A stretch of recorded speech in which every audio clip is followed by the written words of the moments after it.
Good morning.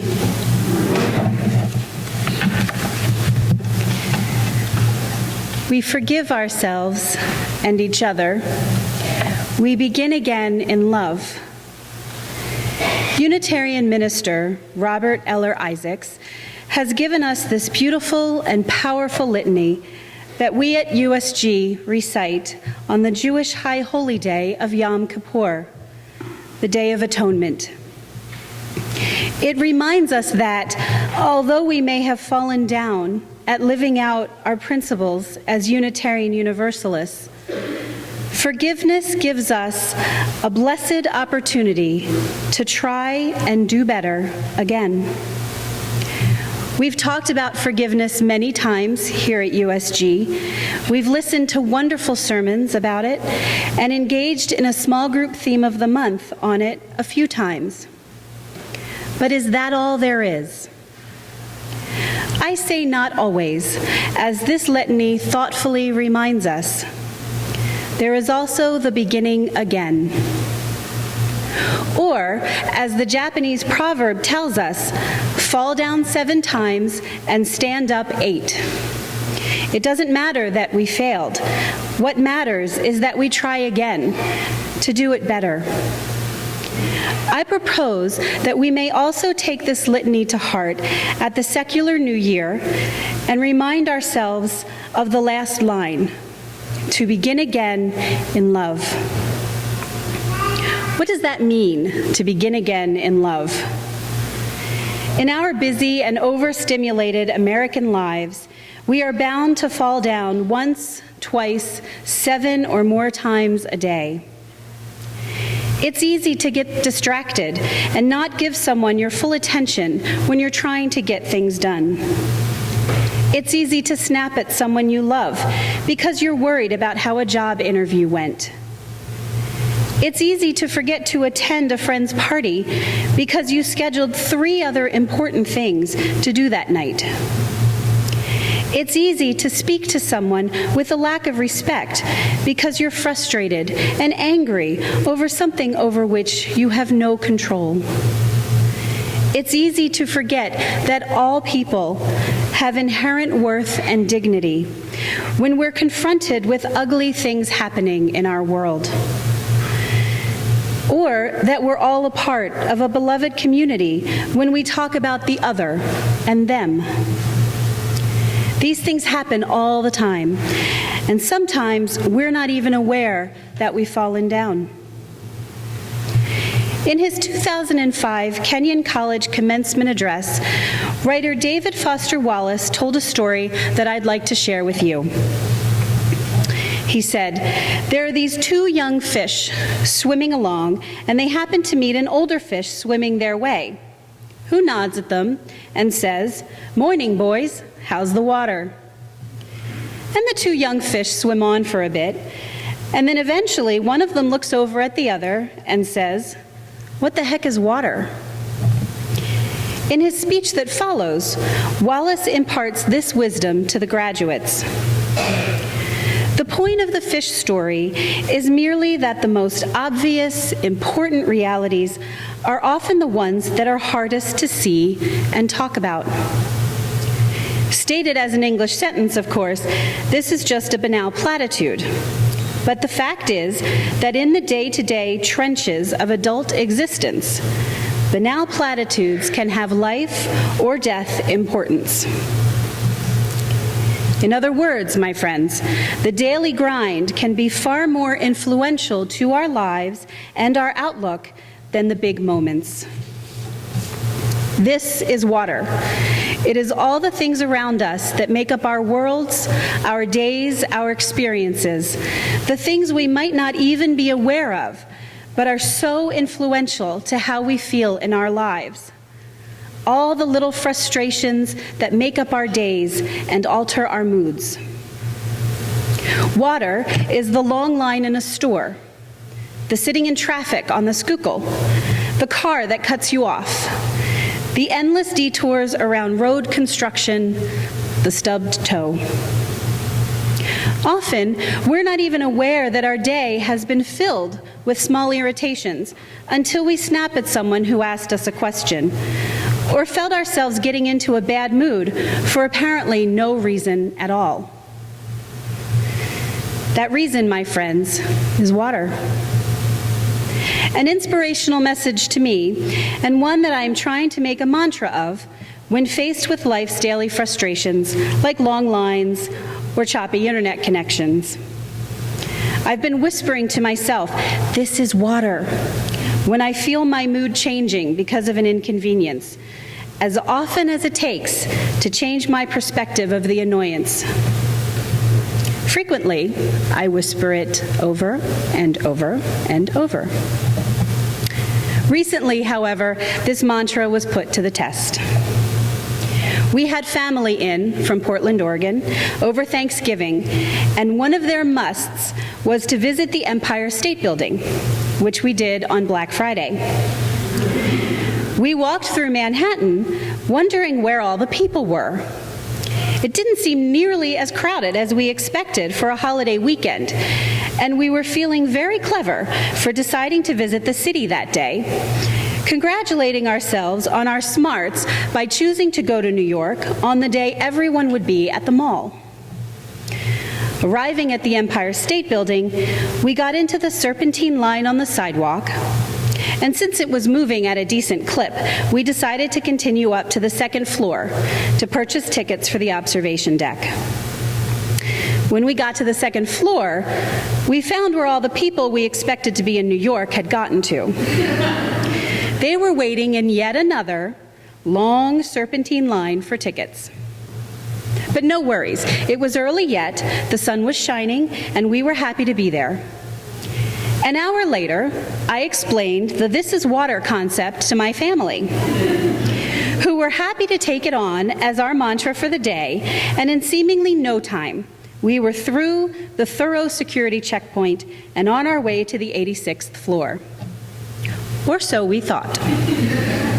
There were more serpentine lines to get to the elevator, and once we got off the elevator on the 80th floor, yet more lines for another elevator to take us higher.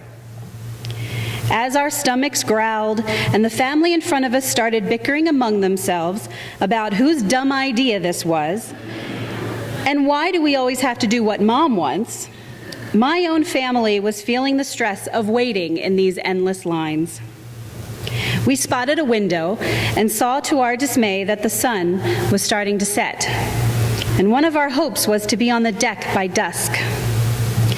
We started grumbling, and I reminded everyone about this being water, which was met with chuckles that turned into jokes about what we could do with the bleeping water, as we realized that we had been there for over 2 hours at that point. By the time we got to the deck, it was dark and freezing and very crowded. So we took the obligatory photos and got back in line for the trip down. The lines, the grumbling, the pushy crowds, the hunger pangs, all were water. And yet they threatened to become bigger than the time we were spending together. Time with no TV or video game distraction, no errands to run or chores to do. We had more than 2.5 hours of time to swim together in the water, and by the time we got to the breathtaking view, we felt as if we were at risk of drowning in the stress of it all as our laughter dissolved and we worked our way through the crowds to go back down. And there was some tension and snapping while we tried to decide to take the elevator or the stairs. Why do we do this to ourselves and each other? Thankfully, once we were back on ground level and sitting at dinner, we talked about what we saw from the 86th floor. And I realized that we hadn't rushed out of there as I thought we had. We each took something away from the experience that didn't involve the lines or crowds or expense, and were swimming together after all. And most importantly, we were grateful to have had that experience together. We began again in love, my family, and I didn't realize it until I sat down to write this. We fell down that day. We snapped and dropped a few choice words out of stress. We lost our good humor waiting in that crowded, claustrophobic serpentine line. Luckily, we got back up one more time than we fell down, and as a result, the day ended with laughter instead of tears or anger. We were lucky. How many times does the daily grind get to us, causing us to fall, to fail, to end the day in tears or anger? There's a saying often given as advice to couples: never go to bed angry. This is a common saying for a reason, because we do. In couples, in friendships, in families, in community with one another, we all go to bed angry or wake up angry. I've done it, and I'm sure I'll do it again many times before I leave this earth. And that's okay. That's where the Litany of Atonement comes in. We forgive ourselves and others. We begin again in love. So we fall down. And when we get back up, what then? It's one thing to begin again, but how do we begin again in love? I suggest that to begin again in love, we need to do 3 things. The first thing is to see the other person or people as human, and therefore with inherent worth and dignity. The second is to see that person as part of a community, whether it be a 2-person community or a larger church or neighborhood community, swimming in the same water. And the third is to see that another person has possibly years' worth of perspective that they bring to each interaction, as you do, that drives their reaction to the situation, and that their perspective is just as valid as yours, and definitely more valid to them. I turn back to David Foster Wallace to best express this. He says, "Here is just one example of the total wrongness of something I tend to be automatically sure of. Everything in my own immediate experience supports my deep belief that I am the absolute center of the universe, the realest, most vivid and important person in existence. We rarely think about this sort of natural, basic self-centeredness because it is so socially repulsive. But it's pretty much the same for all of us. It is our default setting, hardwired into our brains at birth." He continues, "Think about it.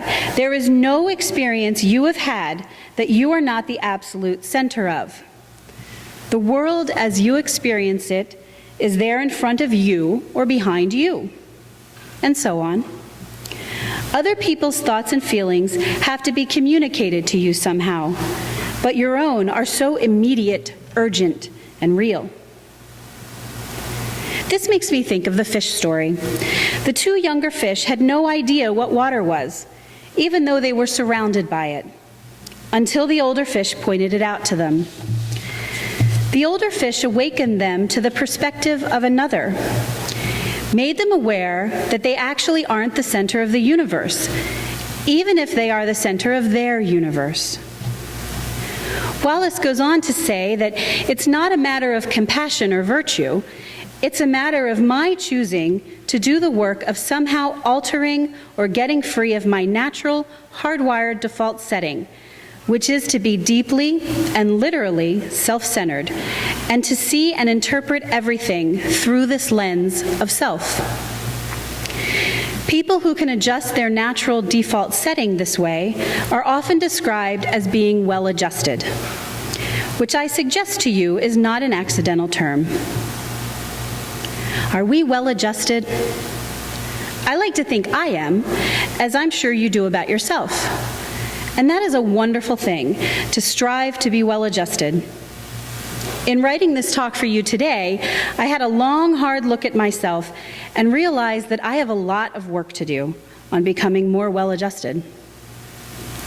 My natural default setting pulls strongly on me in many situations where I put myself in danger of drowning in this water.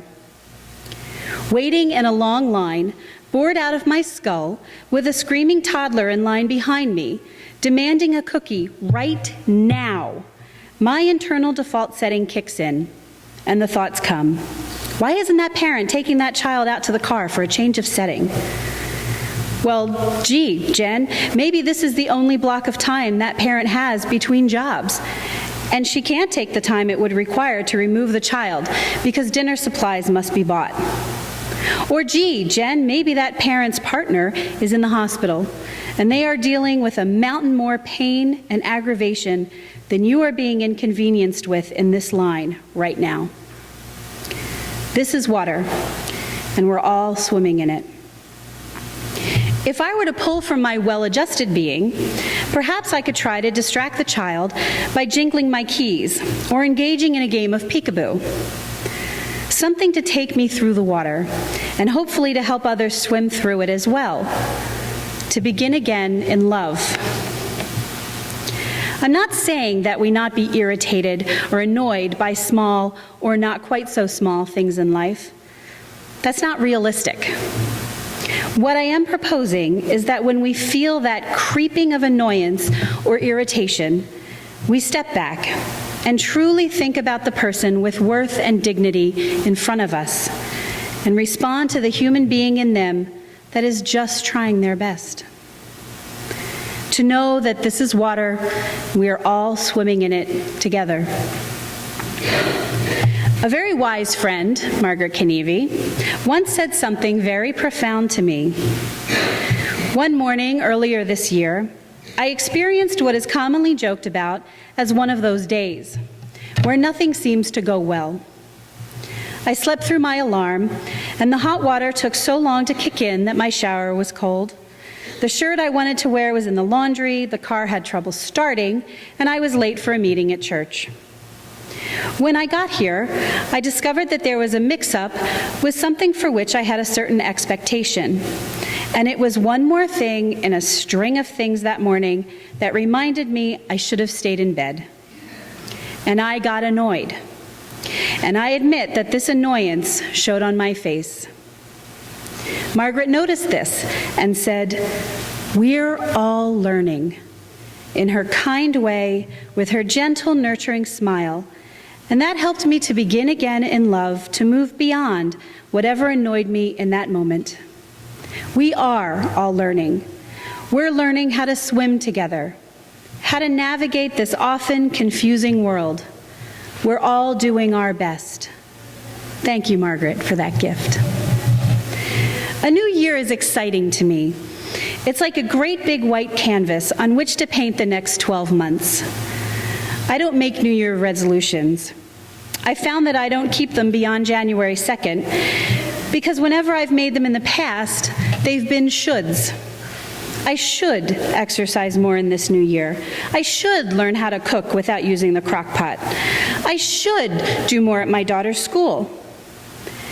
They become more of an obligation than a challenge or a new outlook, and so I stop setting myself up for failure. But beginning again in love, this is something that excites me, that gives me an outcome that potentially makes my world a better place in a very small way, and that is inspiring to me. If I can begin again in love, maybe I can make someone's day brighter instead of stressful. Maybe I can give my child a gift of undivided attention instead of organizing the closet, which would bring us closer together. Maybe I can have an open, honest conversation with someone about a difficult subject, or one on which we don't agree, without feeling the anxiety and dread of confrontation that causes us to avoid the topic, and over time, one another. Maybe I can help my family or community work together to solve problems instead of pointing fingers at who is to blame. Maybe I can do my small part to make the world around me a better place. And maybe, if I'm consciously beginning again in love, each time I fall down, maybe that will ripple out to others and ripple further and further until we're all swept up in a tsunami of love. Next Sunday is our fabulous annual jazz funeral, where we bury our failings and griefs from this year and welcome the new year's promise and potential. This year, every one of us has fallen down. It's inevitable. We're human. Falling down and making mistakes are ways we learn. At New Year, T.S. Eliot's wisdom reminds us of the importance of beginning again when he says, "For last year's words belong to last year's language, and next year's words await another voice, and to make an end is to make a beginning." Where will you start in 2015? What were your falls this year?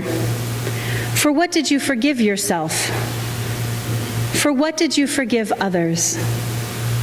How will you begin 2015 in love? Swim with me.